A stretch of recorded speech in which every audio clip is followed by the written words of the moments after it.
Hello, my name is Andrew Collins and I'm a Telly Addict. Well, one show with the prefix celebrity ends, another show with the prefix celebrity begins. Let's deal first with the one that most recently ended, and what a carnival of joy it was.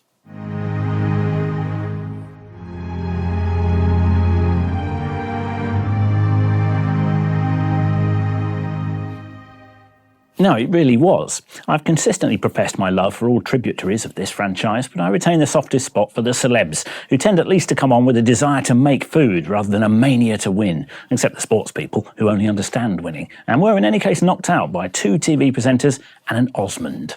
The next thing I know, I'm in the finals. Congratulations! Yeah! And my wife was so surprised. It's a vital time, I think, to learn to love an American, especially one whose gooey family values and propensity to the word awesome might ordinarily grate. But Jimmy Osmond was the hero of this year's Celeb MasterChef and potentially all celeb shows. And here's why. My little girl thinks I'm a hero. Yeah.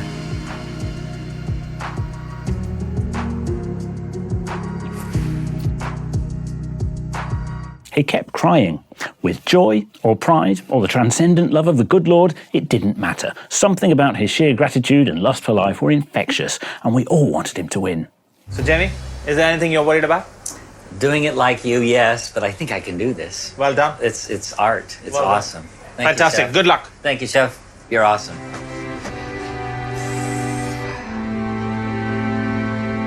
To have these guys give me a round of applause, not for singing, but for cooking, this amazing dessert. It was awesome. It was, I felt like a culinary rock star. It was so cool.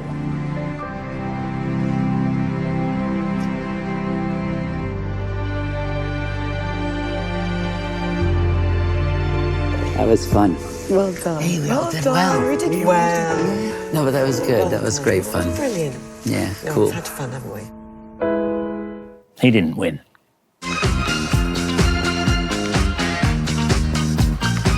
Oh well, probably turn out that as a Christian, he's voting for Trump in any case.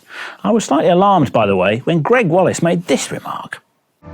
It's a gay man who comes onto a final of MasterChef and does octopus. How many times have you had one that's like rubber or it's slimy? Did he just say it's a gay man who comes on MasterChef and cooks octopus? This is a diplomatic minefield. It's a gay man who comes onto a final of MasterChef and does octopus. Ah, a game man. Talking of game, here's the show with the prefix celebrity that arrived right on cue as MasterChef was leaving. I am a bit anal, and I do like a tidy ship. The only game plan you have to have is to be yourself. He's still in it, right? Yeah, I assume he's still in it. Well, someone you've heard of on the new 18th series of Celebrity Big Brother, which started in 2001, had a few years off after bullying rows, but has been running at 2 series a year on Channel 5 since 2012. It's no wonder they have trouble getting celebrities to be on it. There aren't any left. Glitter is an outward personification of my inward personality, which is literally just shiny and sparkly all the time. I am bisexual, so if there's any good-looking girls in there, I'll definitely be after them as well as boys. I've had sex on TV quite a few times.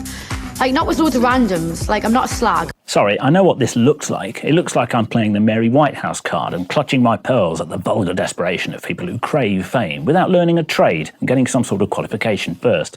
I'm not. It could be my failure that I don't recognise 10 out of the new 15 housemates, but it's an objective fact that a number of them come direct from other reality formats and are thus essentially inbred. I look at life a lot differently. I believe in aliens. I believe the world is flat. Now they say, oh, he's mad, but it is flat. That's what I believe. I actually became momentarily mesmerised by this young man from MTV Fluid Exchange X on the Beach, who at least lived up to Channel 5's shouted warning. Be prepared for highly offensive language from the start and throughout. You do know it's night time. I know, I'm trying to look cool, aren't I know. I'm part of the look, innit? It's part of the look. Everyone all right? Our first F-bomb, brilliant. Sorry. Right, listen. I've found myself sucked into Celebrity Big Brother without prejudice in the past, although according to my records, I haven't seen one through to the bitter end since 2007. But I'm not even morbidly fascinated enough to dip into their mating rituals again, which seem designed only to supply the Daily Star with headlines while the world burns. I've probably got the best looking vagina in the whole of Newcastle. Right, let's put that away. I have an on-off relationship with popular historian Dominic Sandbrook. I'm glad that anybody is taking the second half of the 20th century seriously, although I did have a problem with his accountant's angle on Britain's cultural history in his previous series, Let Us Entertain You. By the early 1960s, the world was turning its back on British exports. But the Beatles were bucking the trend. By 1967, they were making £20 million worth of export business from the United States alone. Sandbrook's approach is essentially Thatcherite, measuring creativity there primarily in terms of its entrepreneurial net worth, instead of its amorphous, unquantifiable joy. What could possibly go wrong with his new series on the 80s? We usually remember the 1980s as the Thatcher years, a decade of extraordinary political conflict and cultural confrontation, shaped above all by the iron will of the Iron Lady. I do not intend to be the first woman Prime Minister of a mediocre and declining Britain. You know, I don't think that's quite right. I do think that's quite right, but hey, subjective authored history is far more interesting and stimulating than the sort of history I was taught at, say, O-level. Canals are definitely going to come up in the exam. Canals didn't come up in the exam. And Sandbrook is a genial guide with his trademark 3/4 on delivery, which I think I might adopt. The 80s transformed our hopes and our dreams, our anxieties and our aspirations, from what we ate and where we shopped to where we lived. Brookside. And I like the way he says "et" instead of "ate." You can take the boy out of Shropshire and all that. The 80s is by turns enlightening and infuriating, and I can sort of get behind that. Also, on a purely Proustian level, OMG, it's OMD.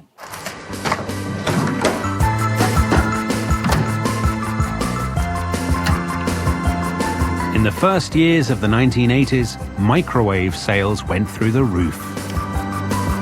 To cut a long story short, the subject matter shot a poison arrow through my heart, and I'm in it for the duration of Sandbrook's Story of the Blues.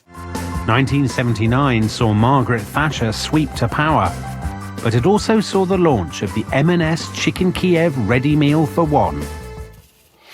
Fans of HBO's LGBT comedy drama Looking will have experienced anything but a gay day when it was cancelled after 2 fabulously frank and funny seasons. But our consolation prize was this reflective, feature-length, valedictory tie-up episode. Cheers. Would you stop eating my balls? I love your balls. I can't get enough of your balls. I have to say, about 20 minutes in, I realised I'd been beaming constantly. So glad was I to be in the company of Jonathan Groff, Frankie J. Alvarez, Murray Bartlett, Raul Castillo, and our own Russell Tovey in the most natural role of his career. You know, you've been here too long. You're even starting to sound like an American. Yeah, well. Smart static iced coffee. Thank you. And now, if I meet Chris Pratt down the fitness first, I can jerk him off to my heart's content, and that's completely fine. Well, I'm happy for you. The scenes of a sexual nature from the start is essentially a softcore gay porn advert for San Francisco and will be sadly missed in my house. I used to think that I would be like Keith Haring or Robert Mapplethorpe, but instead I've become Neil Patrick Harris.